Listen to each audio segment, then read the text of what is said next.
এই 20 লক্ষ লোকের রুটি রুজি আপনি চিন্তা একবারও করবেন না।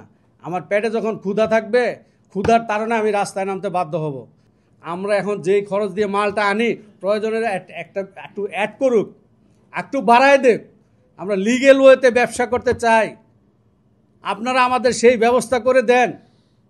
আমাদের এই মার্কেট থেকে প্রতি মাসে আমরা দোকানদারা একটা করে বিক্রির উপরে ভ্যাট দিচ্ছি। আমি ট্রেড লাইসেন্স রিনিউ করতেছি, টাকাটা গভর্নমেন্ট পাচ্ছে, আমি প্রতি বছর রিটার্ন দিচ্ছি। তাহলে কি আমি ব্যবসায়ী না?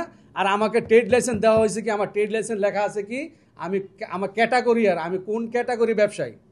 আমি মোবাইল ব্যবসা করি, আমার ট্রেড লাইসেন্সে লেখা আছে। ব্যবসায়ী হিসাবে এই দেশে বৈধতা সরকার আমাকে দিয়েছে।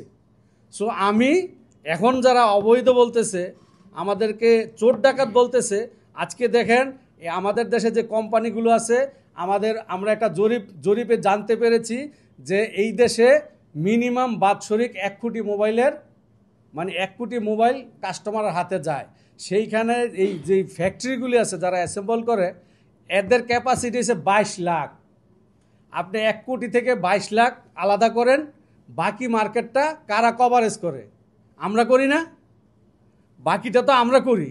তো যদি বাকিটা আমরা করি, 16 ডিসেম্বরে যদি বন্ধ হয়ে যায়, তাইলে এই যে 22 লাখের এগেনস্টে আমরা যারা আছি 60, ওরাই বলে বিটিআরসি রিপোর্টে আছে 60 থেকে 70% আমরা চাহিদা পূরণ করি।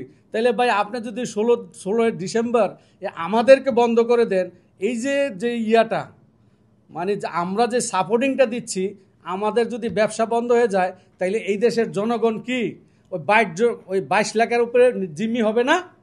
1 কোটি মালের জায়গায় যদি 22 লাখ থাকে আর বাকিটা না থাকে, তাইলে কি অবস্থাটা কি হবে? জাতির কাছে আপনাদের মাধ্যমে আমি প্রশ্ন রাখতে চাই। এই দেশের এই বাঙালি জাতি, এই দেশে যারা বসবাস করে এবং প্রবাসী যারা বসবাস করেন, আমি তাদের কাছে প্রশ্ন রাখতে চাই যে এই 22 লাখ কত পার্সেন্ট হয়?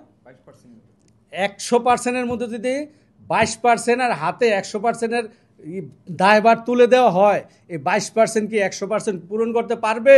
এটা প্রবাসী এবং বাংলাদেশি যত আমরা বাঙালি যারা আছি, ইউজার থেকে ধরে ব্যবসায়ী, কেন প্রশাসনের লোক কি মোবাইল ইউজ করে না? স্টুডেন্ট মোবাইল ইউজ করে না? আজকে আমাদের এইখানে সবচেয়ে বেশি উদ্যোক্তা ইয়াং। এই যে সেক্রেটারির বয়স কত? সে অনেক বড় একটা ইনভেস্ট করেছে এইখানে। আমার ছেলে বিবিএ এমবিএ পাশ করে এই ব্যবসায় চলে আসছে। এরকম প্রত্যেকটা সেক্টর থেকে বিবিএ এমবিএ পাশ করা ছেলেরা আজকে এই জায়গায় ব্যবসা করতেছে। তাইলে কি আপনি কর্মসংস্থানের জায়গায় কি আপনি কি বাড়াবেন? কর্মসংস্থান বন্ধ করার কাজ করতেছেন কেন ভাই? আমরা কর্মসংস্থান করছি, আপনি সেই কর্মসংস্থানটা ধ্বংস কেন করবেন? আপনি সহজ করেন, এনবিআরের সাথে আমাদের বসার সুযোগ করে দেন, বাণিজ্য মন্ত্রণালয়ের সাথে আমরা বসতে চাই। যে বৈষম্যটা আছে, আপনি ইম্পোর্টটা উন্মুক্ত করে দেন। বিগত বিএনপি আমলে 2004 সালে ডক্টর মঈন খান, আমরা প্রেস ক্লাবে, আমি ছিলাম সেইখানে, তখন তথ্য প্রযুক্তি মন্ত্রী ছিল মঈন খান, তখন ছিল কি বলে এই এম সাইফুর রহমান ছিল অর্থমন্ত্রী।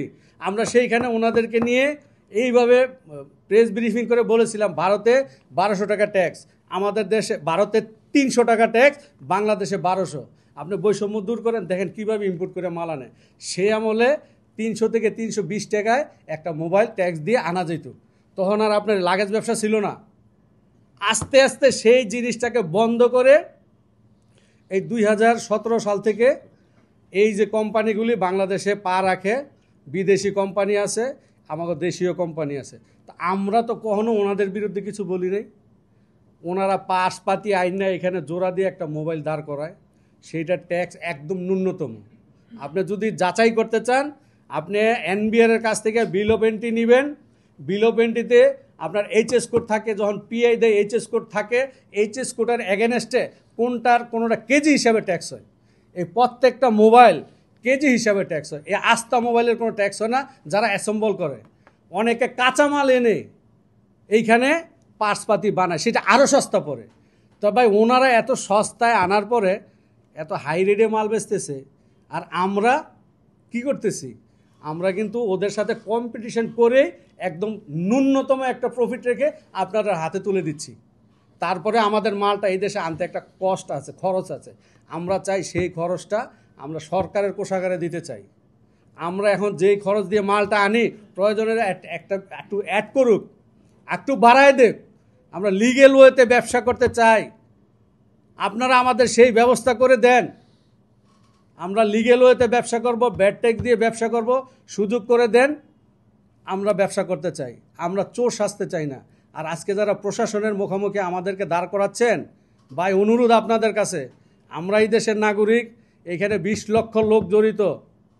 এই 20 লক্ষ লোকের রুটি রুজি আপনি চিন্তা একবারও করবেন না। আমার পেটে যখন ক্ষুধা থাকবে, ক্ষুধার কারণে আমি রাস্তায় নামতে বাধ্য হব। আমাকে রাস্তায় নামায়েন না। আমরা ভদ্রলোক, ব্যবসায়ীরা নিরীহ মানুষ, আমরা মজলুমের সাথে আপনারা জুলুম করেন না, জালিম হয়েন না। মজলুমদেরকে নিয়ে বসেন, সহজ করেন, আমাদেরকে ব্যবসা করার সুযোগ দেন। এই আমার কথা।